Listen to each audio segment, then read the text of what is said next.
study how the brain processes information. That is, how it takes information in from the outside world and converts it into patterns of electrical activity. And then how it uses those patterns to allow you to do things, to see, to hear, to reach for an object. So I'm really a basic scientist, not a clinician. But in the last year and a half, I've started to switch over to use what we've been learning about these patterns of activity to develop prosthetic devices.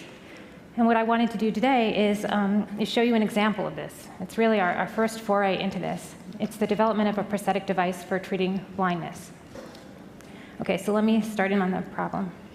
There are 10 million people in the US and many more worldwide who are blind or facing blindness due to diseases of the retina, diseases like macular degeneration. And there's little that can be done for them. There are some drug treatments, but they're only effective on a small fraction of the population. And so for the vast majority of patients, their best hope for regaining sight is through prosthetic devices.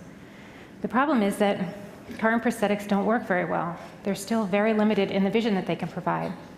And so, for example, with these devices, patients can see simple things like bright lights and high contrast edges, not very much more. So nothing close to normal vision has been possible. So what I'm going to tell you about today is a device that we've been working on that I think has the potential to make a difference, to be much more effective. And what I wanted to do is show you how it works. Okay, so let me back up a little bit and show you how a normal retina works first so you can see the problem that we were trying to solve. Here you have a retina. So you have an image, a retina, and a brain. So when you look at something, like this image of this baby's face, it goes into your eye and it lands on your retina, on the front end cells here, the photoreceptors. Then what happens is the retinal circuitry, the middle part, goes to work on it. And what it does is it performs operations on it, it extracts information from it, and it converts that information into a code. And the code is in the form of these patterns of electrical pulses that get sent up to the brain. And so the key thing is that the image ultimately gets converted into a code. And when I say code, I do literally mean code. Like this pattern of pulses here actually means baby's face. And so when the brain gets this pattern of pulses, it knows that what was out there was a baby's face. And if it got a different pattern, it would know that what was out there was, say, a dog, or another pattern would be a house. Anyway, you get the idea. And of course, in real life, it's all dynamic, meaning that it's changing all the time. So the patterns of pulses are changing all the time because the world you're looking at is changing all the time, too. So, it's sort of a complicated thing. You have these patterns of pulses coming out of your eye every millisecond, telling your brain what it is that you're seeing. Okay, so what happens when a person gets a retinal degenerative disease, like macular degeneration?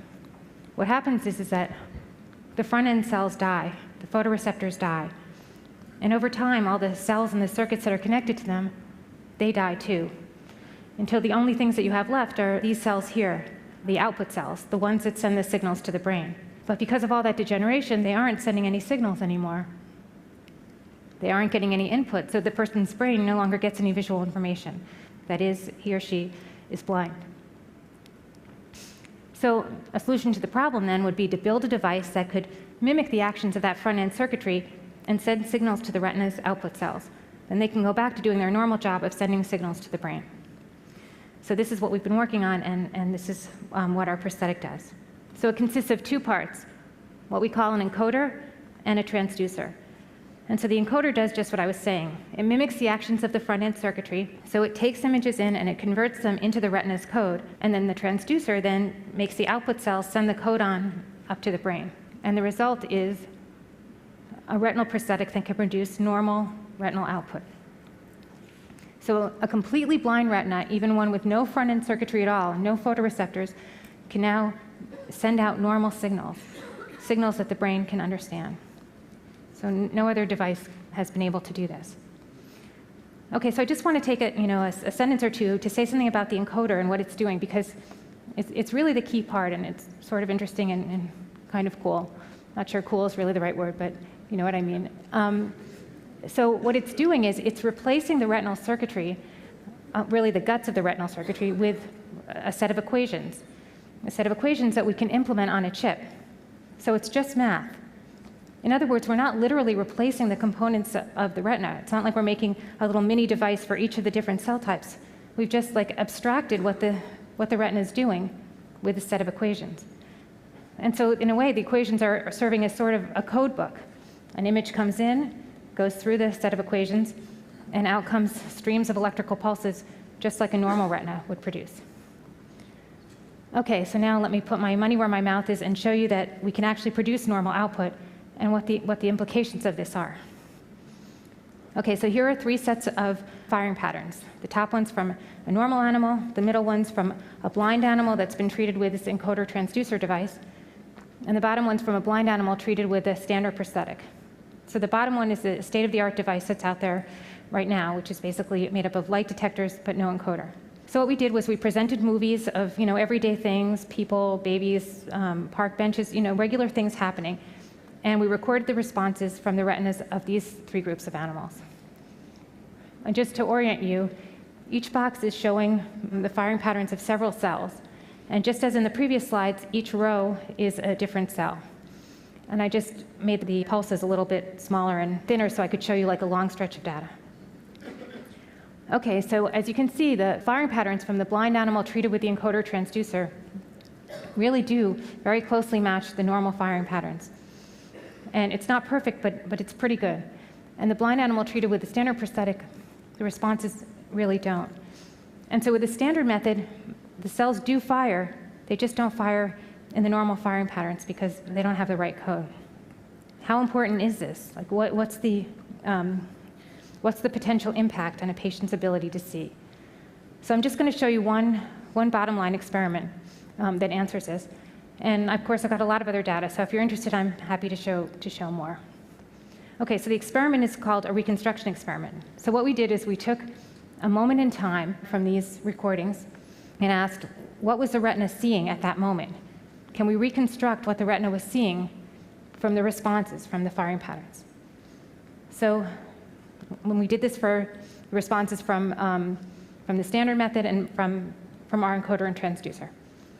So let me show you, and I'm going to start with the standard method first.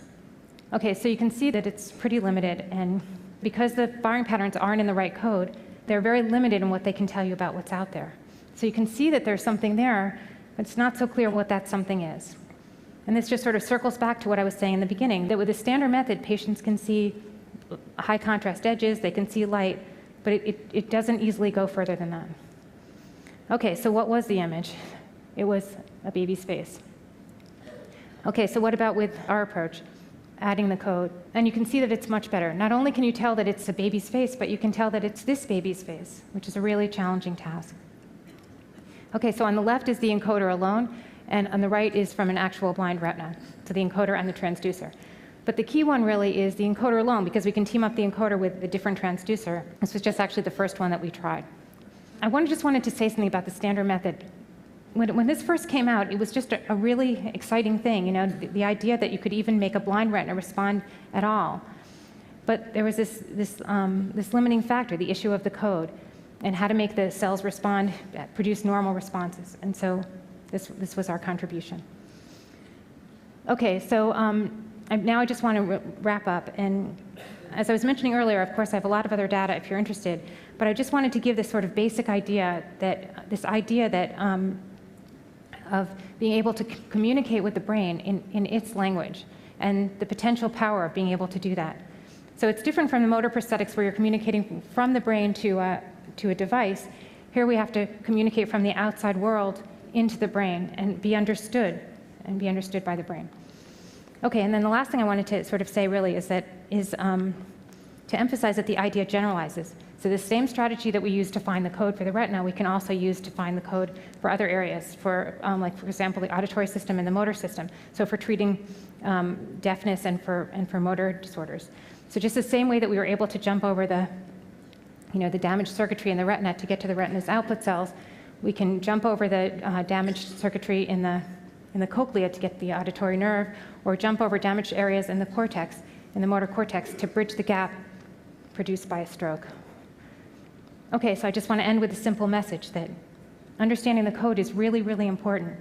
And if we can understand the code, the language of the brain, things become possible that didn't seem obviously possible before. Thank you.